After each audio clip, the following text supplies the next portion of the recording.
Hola, ¿qué tal? Buenas tardes. Hoy estamos aquí en Búnker con Julián Única, director general de Grupo Holding GSQ.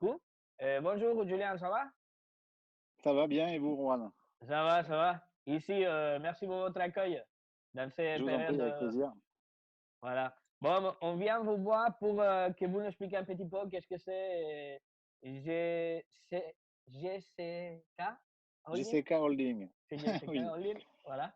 c'est un groupe dont je suis effectivement le gérant principal et directeur, dans lequel c'est un groupe qui répertoire les restaurants que nous avons. D'accord. Euh, on a développé plusieurs sites de restauration avec plusieurs thèmes de restauration. Ça a été très divers pendant ces 10 dernières années.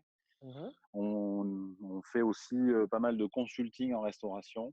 D'accord. C'est-à-dire qu'on aide les gens qui sont dans l'idée de besoin de vouloir se restructurer, changer de vie, ouvrir un restaurant, apporter des solutions aussi sur des établissements qui sont un peu en difficulté, où D'accord. on peut leur apporter une solution stratégique, des solutions sur les achats, des solutions sur le social aussi, de trouver de meilleurs appuis juridiques, de pouvoir trouver de la pérennité dans leurs affaires. D'accord, ok. Et ok, alors dans votre confinement, ces jours, ces derniers jours, comment c'est votre activité? Qu'est-ce que vous faites, Pamela? Parce que maintenant, on voit que tous les restaurants sont fermés. C'est Ben quel oui. 13 jours? Ben là, alors moi je suis papa de trois petits garçons. D'accord. Ça prend déjà pas mal de temps, donc parce qu'il n'y a pas Ouais, d'école. d'accord. Alors je vais être très honnête avec tout le monde, c'est surtout ma femme qui s'en occupe beaucoup. Ouais, ok, Notamment sur le côté école et maîtresse à la maison. d'accord. Après, moi, mes journées se remplissent alors facilement parce que voilà, il y a ça qui prend beaucoup de temps malgré tout. Et après, eh bien, je vais sur mes établissements.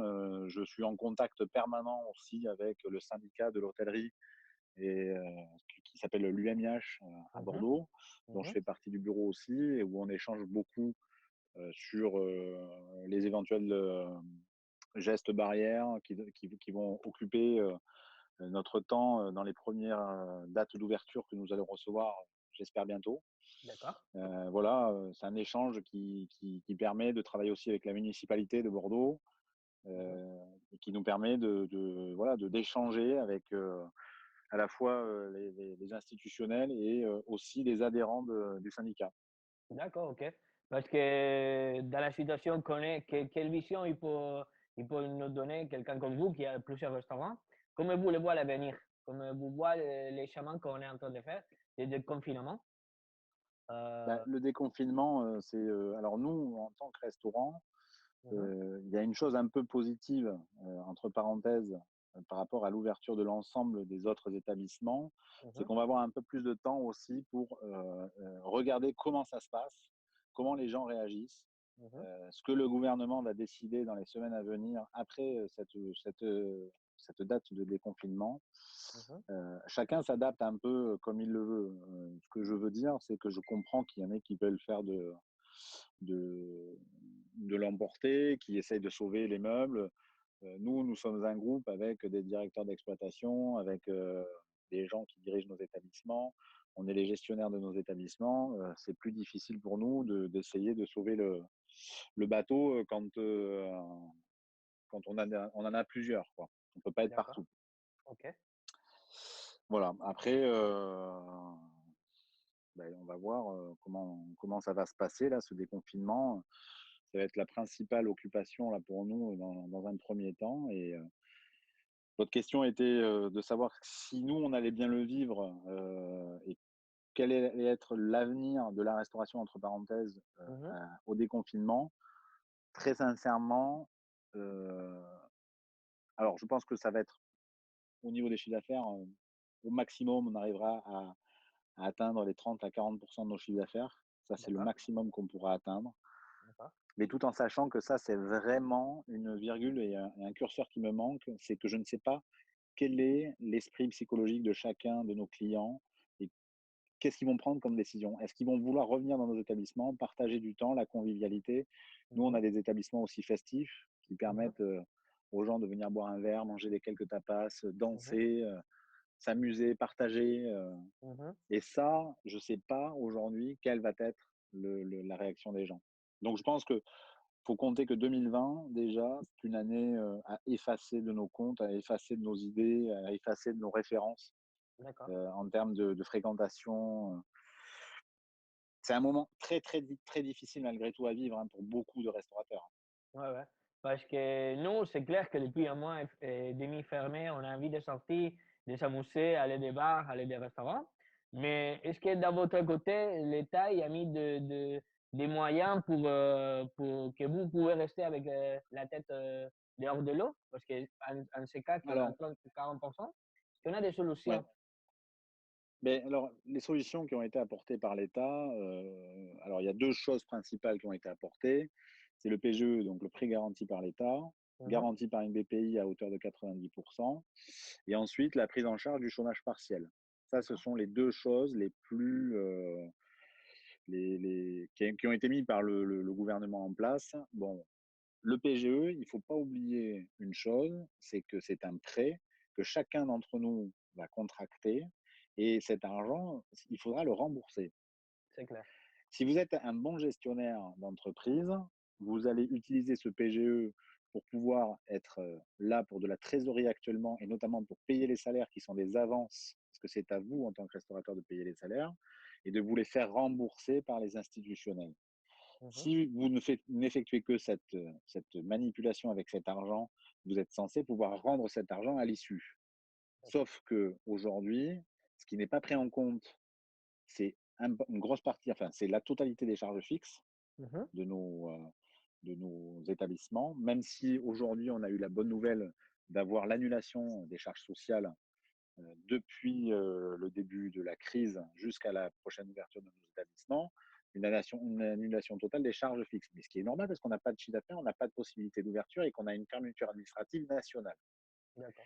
Donc là, si vous, en tant que chef d'entreprise, vous avez eu cette bonne action de gestionnaire, vous êtes censé pouvoir rembourser ce PGE. Or, comme les charges fixes continuent de courir, beaucoup de ces entreprises vont utiliser ce PGE pour aussi payer ces charges fixes, Mhm. puisqu'on n'a pas la possibilité non plus de rentrer dans le droit privé, qui est notamment le droit des bailleurs et des locaux à loyer, où Mhm. vous ne pouvez pas demander à quelqu'un qui loue un local et qui utilise les revenus de location comme des revenus pour faire vivre une famille, vous ne pouvez pas lui interdire de les percevoir. Donc nous, on a tenté un certain nombre de choses pour montrer qu'on avait un intérêt particulier à garder la robustesse de nos entreprises. Et on a demandé des étalements, et on a demandé même des gratuités à certains moments sur des loyers qu'on a sur nos entreprises, pour que dans la continuité, les choses se puissent se faire sereinement et que ce n'est pas une fuite qu'on organise, c'est au contraire une robustesse que l'on veut construire aussi indirectement avec ses bailleurs. Mais malgré tout, pour revenir sur le PGE, qui est le prêt garanti par l'État, Mhm. cette somme d'argent devra être due à l'issue et bon nombre d'entreprises qui auront réalisé 40% de chiffre d'affaires dans les prochains mois, qui auront continué à avoir des charges fixes fortes et qui, dans un an, devront rembourser ce PGE, commencer à rembourser ce PGE, auront l'incapacité de pouvoir le faire parce qu'il n'y aura pas eu assez de rentrée d'argent. Même Mhm. si vous avez géré correctement l'entreprise, que vous avez baissé votre charge masse salariale, eh bien, ces gens-là, ça va être encore plus difficile d'ici un an. Et on aura une deuxième vague de dépôt de bilan dans nos entreprises. D'accord. Parce que ça, c'est un peu votre vision de l'avenir du Comment? secteur d'hôtel. C'est un peu votre avis de le secteur de l'hôtellerie, c'est Oui, ça? Dans les oui, changements oui, qu'on oui, va? tout à fait. Ok. Ah oui, aujourd'hui, si vous voulez, le combat qui est à mener, qui continue d'être mené par nos syndicats, Mhm. il y a Resto Ensemble et l'UMIH, qui sont représentés par nos présidents et qui sont représentés notamment par Laurent Tournier ou par Marc Vanov ou avec Monsieur Etchebest.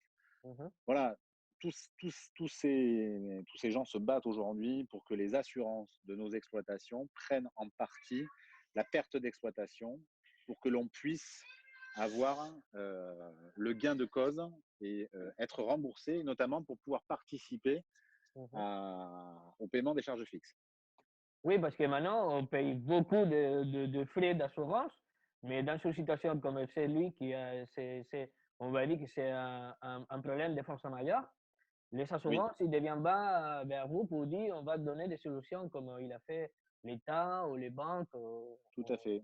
Voilà. Il s'est Ok. placé plusieurs choses avec les assurances. Les assurances ont été sollicitées, à mon sens, au début par l'État. Il y a eu une très grosse erreur de la gestion des assurances par l'État, à Mhm, mon sens, dès le départ. Si dès le départ, on avait pris le temps d'analyser la chose et de demander est-ce que l'État puisse effectivement déclarer un cas de force majeure, cela aurait obligé les assurances à travailler sur un bras de fer avec l'État et ils auraient participé à l'effort de guerre. Aujourd'hui, la façon dont ça a été géré, c'est un vrai coup dur pour nous parce qu'aujourd'hui, on est obligé de se démener avec les syndicats pour pouvoir mener la guerre. mhm. Parce que dès le départ, en plus de ça, ça aurait pu même limiter les coûts de ce que représentent aujourd'hui les efforts qui ont été faits par l'État. D'accord. Ok. Après, pour revenir sur l'État français, quand on regarde ce qui se passe en Europe et dans le reste du monde, Mhm. on est quand même aussi quand même Chanson. bien loti. Oui, c'est Et ça. on s'en sort bien quand même parce que Oui, c'est clair. je veux dire, d'un point de vue social, ça reste quand même très encadré. Moi, je tire, enfin, je ne jette la pierre à personne, hein, au contraire. Je dis simplement qu'il y a eu des actions qui ont été menées et qui ont été menées peut-être trop vite et qui n'ont pas été réfléchies suffisamment. Et aujourd'hui, les assurances, le bras de fer continue. J'espère qu'on aura gain de cause. C'est en bonne voie, je le sais parce que voilà, on échange beaucoup et on croise les doigts. C'est clair, et on attend toujours être positif et attendre plus de choses qui nous amènent dans un bon chemin. Ok, mais Oui. Julien, je te remercie pour cette explication parce que des fois, on n'est pas perdu aussi dans l'information qu'on a dans les petits établissements. Alors ça, je vais Mais, être très clair avec toi. Je suis tout à fait d'accord parce que figure-toi que j'ai été interviewé un soir là, par France 2 d'accord? qui m'avait qui m'avait posé un certain nombre de questions comme ça et Ouais. qui m'ont coupé clairement Ah ouais, d'accord. l'information et ont Ok. laissé passer uniquement une seule phrase, comme quoi j'étais d'accord d'ouvrir au 15 mai, alors que jamais je n'ai eu ces phrases qui ont été, ça a été complètement sorti de son contexte, quoi. D'accord, ok. Et Mais nous, là, on ne encore va pas une fois, couper, hein. c'est On est légal, hein. bon, ça me Nous, on va ne coupe alors. pas. De toute façon, je sais où tu habites, Juan. Carrément, merci. Ok, bon, on va passer à d'autres questions. On va aller plus côté personnel de Julien. Oui, Je sais que vous étiez un amoureux de Bordeaux, vous étiez de Bordeaux, et oui. moi, je commence à voir les t-shirts aussi de Bordeaux, il faut le dire.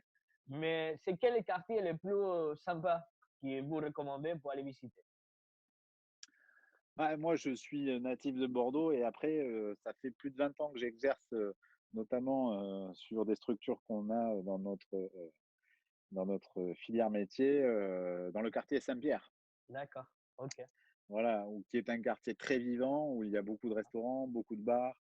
C'est un quartier aussi qui s'élargit hein, de plus en plus avec le temps, qui vient Ouais, remonter vers les quais, qui vient remonter vers Saint-Michel, tous ces quartiers-là. Moi, j'affectionne beaucoup. Ce sont des quartiers de vie. On est dans la vie latine par excellence, c'est dans vrai. le partage, Mm. les apéros entre copains, ces Je terrasses. suis d'accord, Moi, c'est ce qui vivant. nous, ça nous Ouais. manque de fou, quoi. De C'est fou. clair, c'est clair. Pour moi aussi, pareil. Ouais. Ok, et alors, la chose la plus scandaleuse que vous avez fait dans la ville? De scandaleuse que j'ai fait dans la ville. Oui. Mais c'était il y a très longtemps, donc je m'en souviens pas trop, quoi. Ok, Mais je devais d'accord. être étudiant. Je devais Ouais, être étudiant et j'étais étudiant à Talence d'accord. À l'école et d'hôtellerie? ouais, à l'école hôtelière, exactement, d'hôtellerie. D'accord. Et je crois bien qu'un soir de soirée étudiante, un soir, je crois qu'on a fini avec du bain moussant dans une fontaine. C'est un truc comme ça. Ok, d'accord. Ok, Mais on c'est était marrant. jeunes. Il y a prescription, hein. Il y a Ouais, il y a prescription. précision, c'est bon, c'est bon. On va pas dire non plus que Fontaine. Ok, parfait. Et alors, vous avez des détails à dire en référence de votre holding, mais est-ce que vous avez des détails à dire? Qu'est-ce que vous allez faire en termes de premier jour de confinement, on arrive dans un état un peu normal, on va dire. Quand on va reprendre à la normale, Oui. Quelle est la première chose que vous voulez faire? bah, nous, on va redonner vie à nos établissements le plus vite possible. On D'accord. va s'organiser dans la communication pour qu'elle soit aussi très positive. Mhm, Notre premier, c'est ce que j'ai expliqué d'ailleurs ce matin avec un de nos collaborateurs, parce qu'on hésitait, tu sais, entre choisir le masque, la visière. Et moi, je mhm, lui dis, mais moi, le masque, si tu veux, c'est antinomique avec notre métier. mm, Nous, les gens, quand ils viennent chez nous, ils ont besoin d'avoir le sourire. Si tu mm, mets un masque, on voit pas ton sourire. On voit pas l'expression globalement de ton visage. Les expressions dans un visage, c'est les yeux, c'est la bouche, c'est clair. principalement. Et c'est pour ça que j'ai expliqué qu'on allait prendre les visières, parce que pour moi, il faut que nos clients se sentent le mieux possible. Alors, il est évident qu'on mettra le maximum d'éléments en place pour qu'on puisse redonner vie à nos établissements intelligemment, Mhm, qu'on aura une attention très particulière à l'hygiène et à la désinfection de tout ce enfin, qui nous seront demandés, si tu veux, sur les tables ou sur. Nous, on a un protocole qu'on est en train de mettre en place. Je fais une vidéo d'ailleurs la semaine prochaine à ce titre avec l'UMIH, d'accord. où on va faire travailler aussi le digital, parce qu'on est en train de travailler avec une solution digitale qui permettra au client de commander via son smartphone avec un QR code incrusté dans la table. Il y aura le moins de contact possible, je parle de contact physique, D'accord. euh, avec nos collaborateurs.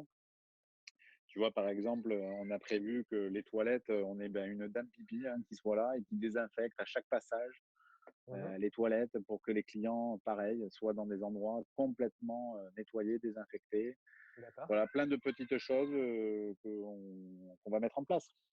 Est-ce que vous pensez qu'on est dans une... c'est maintenant, on a des outils digitales, des outils technologiques. Vous pensez que Mm. c'est toutes les personnes qui ont ces trucs de aide ou de outils, il faut les sortir maintenant. C'est maintenant ou jamais. En termes de digital, de flashcode, Oui, tout à de... fait. Moi, je pense que... Je pense qu'aujourd'hui, il y a effectivement, il y a des moyens techniques, des moyens technologiques qui vont nous permettre bah, de réfléchir différemment sur des situations critiques comme ça. Parce que ce qu'il faut se dire finalement aussi, c'est que ben, là, on en a une. On va peut-être revenir à l'heure normale et j'espère le plus vite possible parce que c'est Mhm, notre intérêt. Mais peut-être c'est clair. que dans 2, 3, 4, 10 ans, on en aura un autre. Et bien, il faudra réagir. Ouais, Et ça aussi, j'espère que il ne faut pas qu'on oublie non plus tout ce que ça a mené comme aspect négatif. Il ne faut pas que l'État oublie, il faut qu'il respecte absolument ce qui a été mis en place, les gens qui nous ont sauvés, qui ont sauvé des vies, les gens qui ont participé à l'effort de guerre global. On parle des pompiers, on parle des aides-soignants, on parle des médecins, des hôpitaux, des taxis, des hôtels aussi qui ont mis leur chambre à participation pour pouvoir leur donner des lits à toutes ces personnes qui travaillaient dans le milieu hospitalier. d'accord. À tous ces gens, il faut surtout pas que, une fois que la vague sera passée, il faut surtout pas les oublier. Ça, Ouais, c'est c'est clair. primordial.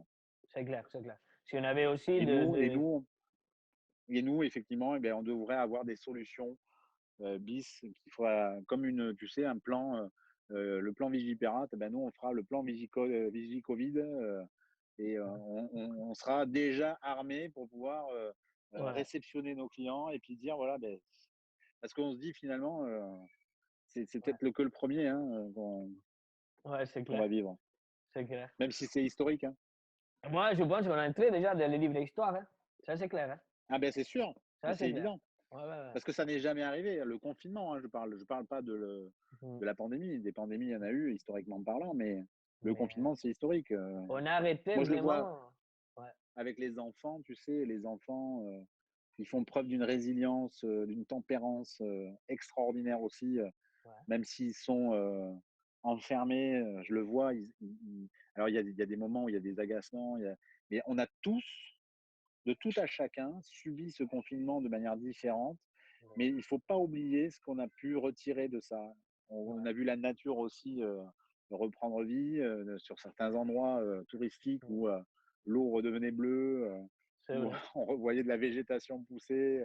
c'est On voit vrai. les méfaits aussi. Et j'aimerais, moi, très sincèrement, que dans tout ce qui s'est passé, on soit capable à terme de réfléchir différemment dans nos modes de consommation, dans nos modes de transport, dans nos modes de vie, d'aller chercher du local, de faire travailler nos paysans, de l'agriculture. Ça aussi, c'est hyper important c'est que important, l'État c'est clair. français mette le point Mmh, évidemment dessus, parce que voilà, on a trop tiré sur la corde sur plein de choses, c'est clair. Je suis vraiment. d'accord, je suis d'accord. Bon, Julien, ben, merci beaucoup pour être ici avec nous cet après-midi. C'était Eh très bien, c'était chouette. avec plaisir, Juan. Ouais, c'était J'espère que très. j'ai pas trop parlé. Non, non, non, c'est bien, c'est bien, c'est bien, c'est bien. C'est bien parce il nous manquait aussi l'information de points de vue différents. Et on a eu Oui, plusieurs invités, mais pas comme vous. Alors, je suis content que quelqu'un comme vous, de votre taille, ait pris le temps de nous accueillir, de répondre à les questions qu'on avait. Voilà, mais c'était un vrai plaisir, Juan, parce que vous m'êtes très sympathique. d'accord. Et puis, de surcroît, j'aime beaucoup l'Espagne et Ok, tout ce qui ok. touche à l'Espagne, parce que c'est aussi ça un peu mes exemples. Quand j'ai monté mes établissements, moi, j'allais dans les bars Bodega, Ouais, les bars à tapas à San Sebastián, à Barcelone, à Madrid. ouais, Et j'adore ces endroits. Alors, je ne parle pas espagnol couramment. J'en ouais. suis désolé, mais Il y a pas sachez de que souci. j'aime l'Espagne. Voilà. Ok, d'accord. Mais en tout cas, ça, on l'a compris. Et merci beaucoup, vraiment. Et je vous souhaite la meilleure ouverture. Je pense qu'avec toutes les Oui, c'est personnes qu'on gentil. parle, on a tous envie de sortir, à prendre le verre et à papoter un avec les autres. Et voilà, je vous souhaite un bon déconfinement, une bonne rentrée, on va dire, à la vie du travail. Eh bien, écoutez, on croise les doigts. On croise les Encore doigts. les gars, allez là. Bon, À bon, très à vite. bientôt. À Merci. bientôt. À Bonne soirée. bientôt. Bye Ciao, ciao. bye.